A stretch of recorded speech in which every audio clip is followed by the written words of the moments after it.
Mnoge občine se dobro zavedajo pomena zdravega življenjskega sloga svojih prebivalcev. V Črni na Koroškem so se zaradi pridobivanja in predelave svinčene rude že v preteklosti srečevali z veliko onesnaženostjo in uničenjem naravnega okolja.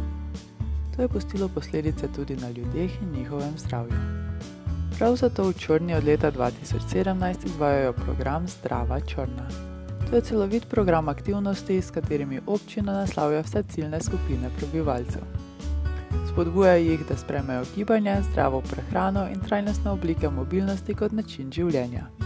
V oblikovanje programa je občina vključila številne predstavnike organizacij, ustanov ter ciljnih skupin iz občine in širše.